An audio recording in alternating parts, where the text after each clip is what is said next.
I am ready to dive into this cookbook. It's called The Minimalist Baker Everyday Cooking, and I am trying the Masala Chickpea Curry today. Okay, so to get started on this recipe, you need 2 tablespoons of coconut oil.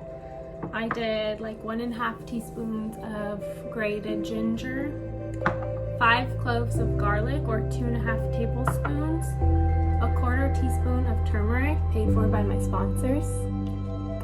You need half a white onion or yellow onion, and then 1.5 cups of chopped carrots.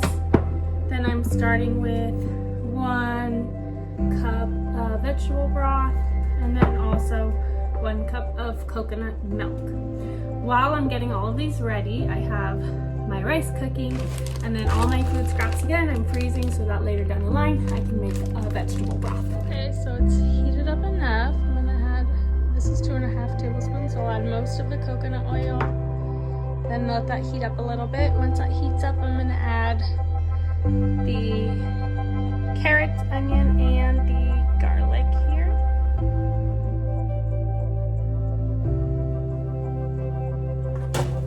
So we're gonna cover this and let it cook until it's a little bit softened. It'll be about 4 to 5 minutes. We're gonna add 2 or 3 tablespoons of syrup, maple syrup, to sweeten it up. Let's see. We are going to do 2.5 tablespoons of the masala mix. You can make your own. I just bought one that was pre-mixed with all the seasonings. It's called, let's see, Indian curry seasoning. It has everything. Then we want to add 1 cup of the vegetable broth, and we're going to do 1 cup of light coconut milk. So it looks like this. Then we're going to go ahead and simmer this for about like 5 minutes. Well, I already did something wrong. When you're putting the masala blend in, try and do, instead of the 2.5 tablespoons all at the same time, you're going to do 1 tablespoon in with all the sauce mixture, and then you're going to save the other 1.5 tablespoons for when you're making the chickpeas. I think it will be fine. It's all there still. So what I'm going to do now is I'm going to take it off the stove. I'm going to go ahead and blend it. After I blend it, I'm not going to wash the pot, so that's a relief. I'm just going to start to cook the chickpeas. If you had some of that masala blend of spices left, you would do that. And then I'm going to take some of these and put them on the side so that I can put them on top. And I think that's it. I don't know. Okay, you'll see.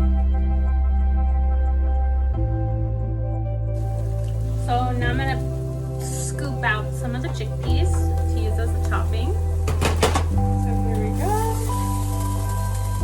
Let me get a little. I mean, I'm not really measuring, but you know, you can get however much you want. And then I'm going to take the sauce, and now I'm going to start cooking it with these chickpeas.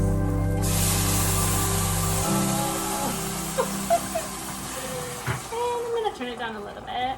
So far I love it. I had a special request from the other person who eats in this household, Daniel, that I make sure I have all the ingredients this time. So this recipe is for him.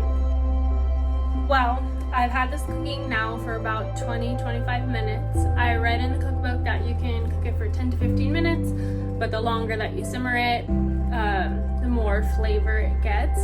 So the most you can cook it is 30. So I did about 25, and now I'm ready to plate it and let you know how it is.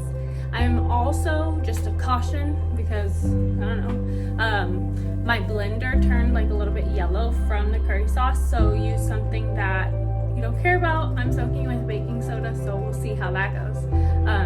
But stay tuned for the final product. I did it, no substitutes except for the black and white rice.